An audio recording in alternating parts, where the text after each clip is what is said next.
인간이라면 누구나 예뻐지고 싶은 욕망이 있죠? 다이어트, 화장품, 액세서리, 성형수술까지. 예뻐지기 위한 현대인들의 노력은 끝이 없습니다.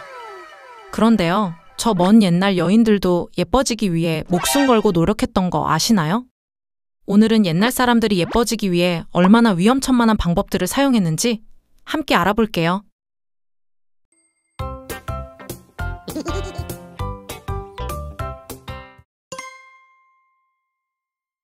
예뻐지기 위한 첫 번째 주인공은 바로 코르셋이에요.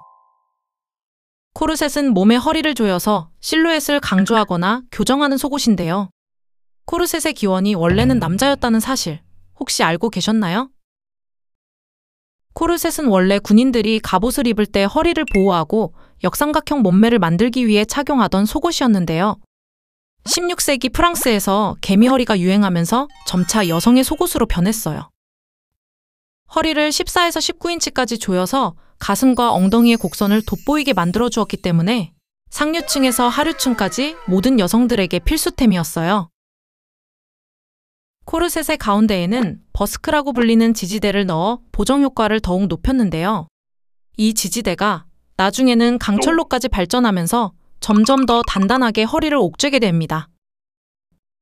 하지만 이렇게 억지로 신체를 틀에 맞춰 변형시키다 보니 당연히 건강에 좋을 리가 없었겠죠?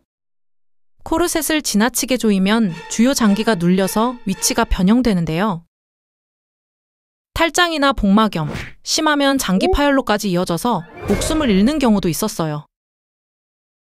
19세기에 적출되어 보관된 한 여성의 간은 코르셋을 어찌나 심하게 조였던지 갈비뼈에 짓눌려 패인 자국이 그대로 남아있을 정도였어요. 당시 오페라 극장에는 실신룸이라는 방이 있었는데요. 코르셋 때문에 숨을 쉬지 못해 실신하는 여성들이 너무 많아서 코르셋을 풀고 잠시 쉬라고 마련된 방이었어요.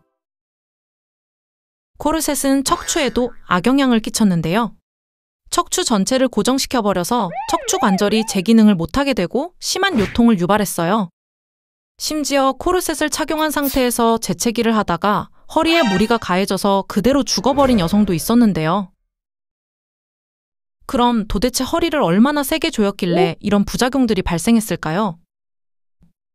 19세기 미국의 한 신문 기사에 따르면 한 여성이 거리에서 괴한에게 칼에 찔렸는데 단단한 강철 코르셋이 칼날을 막아주어서 천만다행으로 목숨을 건졌어요. 그런데 놀라운 것은 이 여인은 정작 자신이 칼에 찔렸다는 사실조차 몰랐다고 해요. 다행히 요즘 시중에 나오는 코르셋은 그 정도로 압박력이 강하진 않지만요. 그래도 건강을 위해 장시간 착용하거나 지나치게 조이는 것은 주의하는 게 좋겠죠?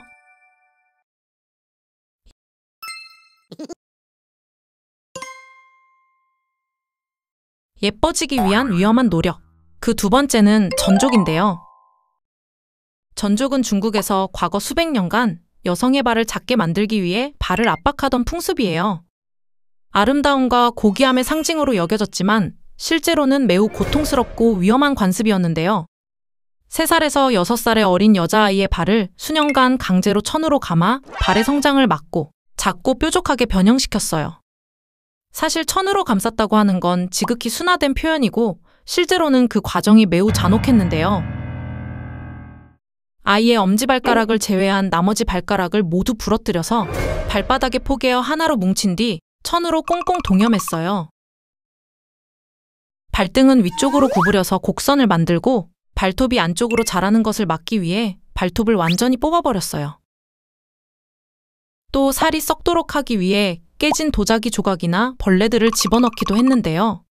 벌레들이 아이의 발을 물고 나중에 죽어서 시체가 쌓였다고 해요. 여기서 끝이 아니었는데요. 발 모양을 잡기 위해 뼈를 부러뜨린 상태에서 아이가 억지로 걷도록 만들었어요. 초기 1년간은 최대한 많이 걷게 해서 발가락 관절에 의도적으로 상처를 낸 뒤 다시 부러뜨리는 것을 반복해서 점진적으로 발을 작게 만들었어요.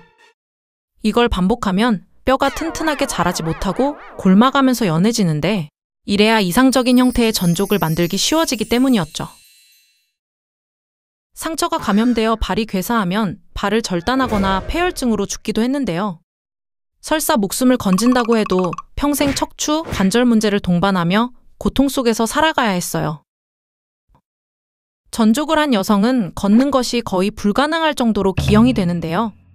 이 때문에 넘어져 머리를 부딪히거나 골절 후 합병증으로 목숨을 잃는 경우도 있었어요. 도대체 왜 이런 끔찍한 풍습이 있었을까요? 그건 바로 당시 미의 기준이 9cm의 황금 연꽃 모양의 작은 발이었기 때문인데요. 작은 발이 여성미와 우아함의 상징으로 여겨졌고 더 좋은 남편감을 만날 수 있다는 사회적 통념도 있었어요. 당시 남자들 사이에서는 아내의 신발이 작으면 부러움을 샀기 때문에 남편이 아내의 전족 신발을 주머니에 넣고 다니면서 아내의 발 크기를 자랑하는 것이 일상이었어요.